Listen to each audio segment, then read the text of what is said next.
Greetings, everyone, and welcome to the Tavern Hunter podcast. Joining us today is musician Nick Stoubis. Nick is a guitarist, producer, composer, session player, author, and educator who you may know from his solo work, his work in film and television, and of course, his work as guitarist on the Dragon Age soundtrack. Nick, thanks so much for joining us. Thank you for having me. How's everything there in beautiful, sunny California? It's sunny, nice day. The sun is out. Everything's good. All right. Before we start talking about your work on the Bard songs, please tell us a little bit about your background as a musician and especially as a guitarist. Well, it seems that I've been playing guitar probably for almost 40 years. So I've been at it for a while.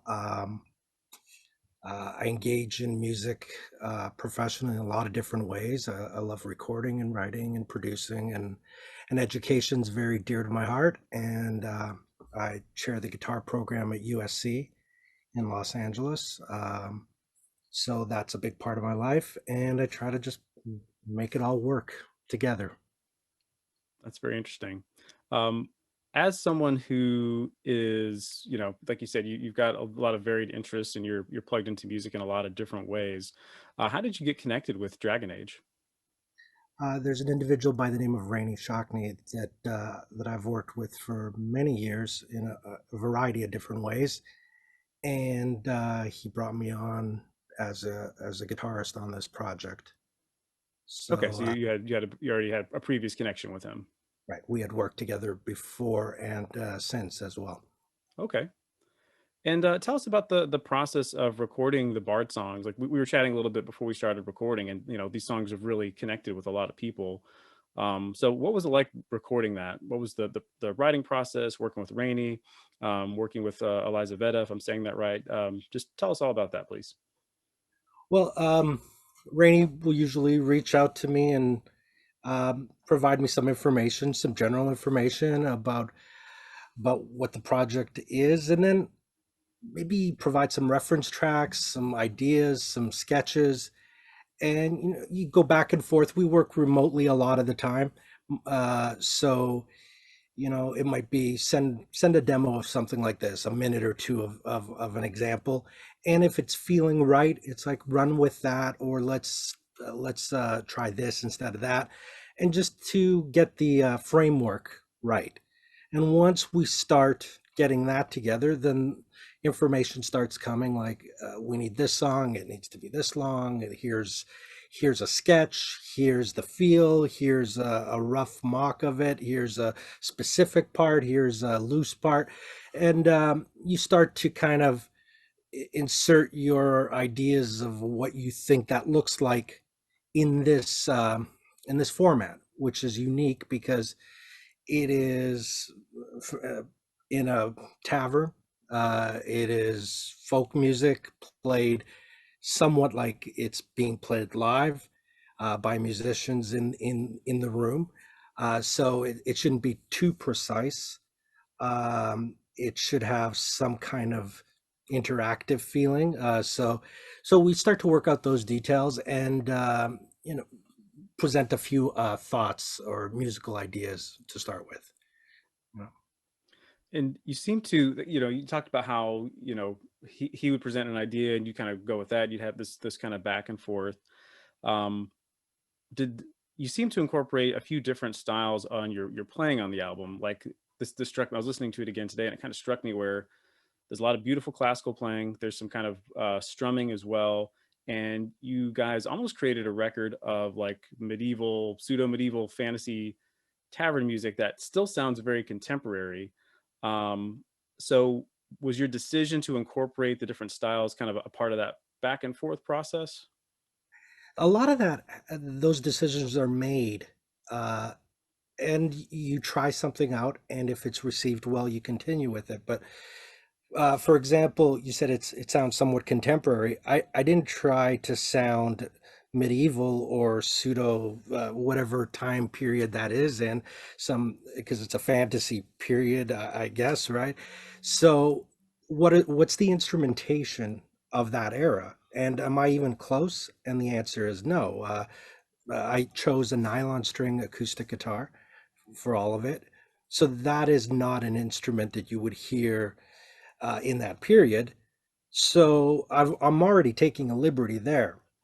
So now, stylistically, if I am staying loyal to certain notions of what music would sound like, then I'm already breaking so many of them that Right, I right. feel like I should just capture the basic essence of the time period and then try to make it connect with a modern ear and make sure that it doesn't take them out of the moment of what they're trying to experience, and it enhances it, and it maybe creates a new period, a kind of a parallel universe of music and thought and activity, rather than this is the 1300s or this Right. is, you know, 500 BC or whatever period it is. And quite frankly, I don't know what period Dragon Age is.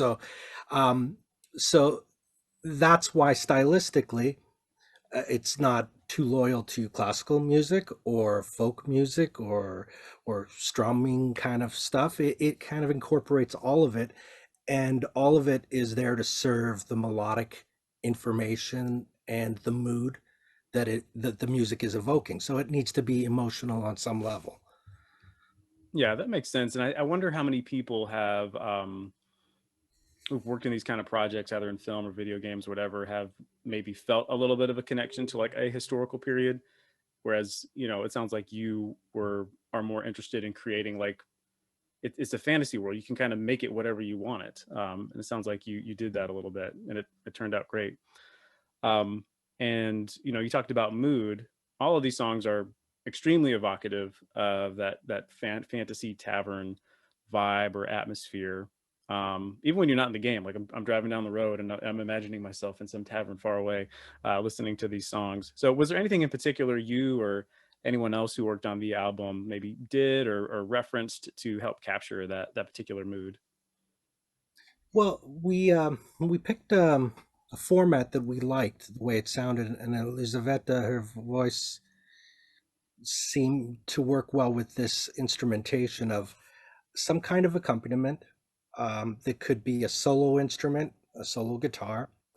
If it could be played on one guitar, fine. If it required two or three or more, that's fine as well. But generally, I believe most of those are one guitar providing some kind of accompaniment with the occasional additional guitar to fill in parts. And then additionally, there would be one guitar that just plays the melody.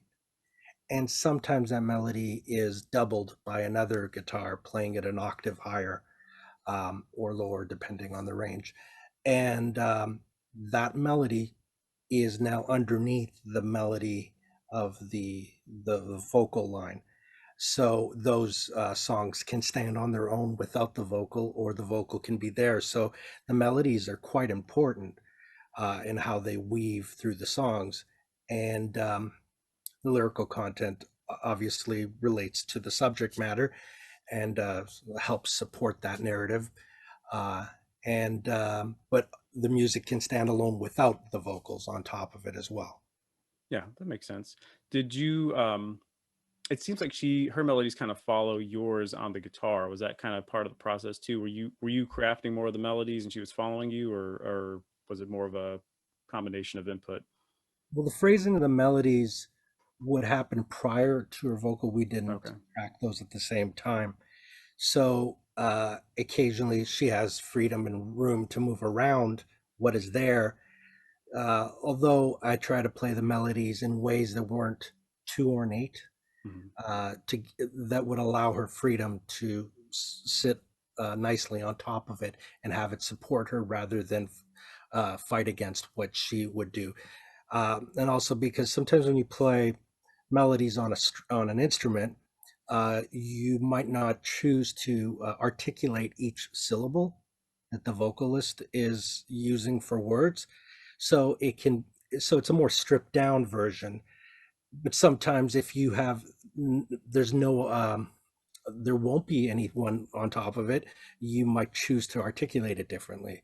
So it was played in a way that would allow for her to move around on top of it.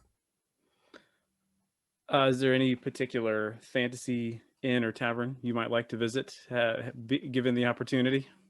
I'd like to visit some of these on Dragon Age, and visit and see them for myself because I haven't really spent much time in them other than seeing some of the video footage. Hmm. But I've never played the game itself, so Right. I'd visit these taverns, I think. They go and experience the world firsthand. Yeah. With that sparks another question. You mentioned the lyrical content. Was that I'm assuming that was all written by Rainey Shockney, kind of in conjunction with the Dragon Age writing team. Like, um, did that serve a purpose for you in terms of like setting the mood and trying to get the right emotional tone, or because you're not as familiar with the world, was it kind of maybe secondary? Actually, no, because I wasn't involved in that process. So Hmm. what I would do is look for the emotional value in the music Mm, itself, whatever that may be. Because as human beings, we're pretty simple. We're happy, we're sad, we're angry, we're scared, there's suspense, and whatever those things are, you can kind of pull those elements out of the music, and the lyrical content hopefully supports whatever the mood is. So the yeah. music, and the music was written to portray some kind of mood, and then the lyrics were added on top of that. That so it's independent of my involvement in the project. Hmm. So I just use the music as a source. Yeah, that makes a lot of sense, especially if you're thinking about a particular emotion. You're thinking about this folk singer in some kind of tavern somewhere. Um, Going on that basis seems to really work. Was there anything else you wanted to, any projects you got going on, or anything you would like to plug before I let you go? I'm working on a lot of different projects. So best way to stay connected with those is through my Instagram. Maybe you'll be able to post that Absolutely. and keep current with what's going on in my world, and that would be a great way to do it. All right, so all of Nick's work is linked in the notes, his homepage, as well as his Instagram. So make sure you check them out and follow all the wonderful things he is doing. Nick Stoubis, thanks so much for joining us. Thank you. It's been a pleasure. Really enjoyed it.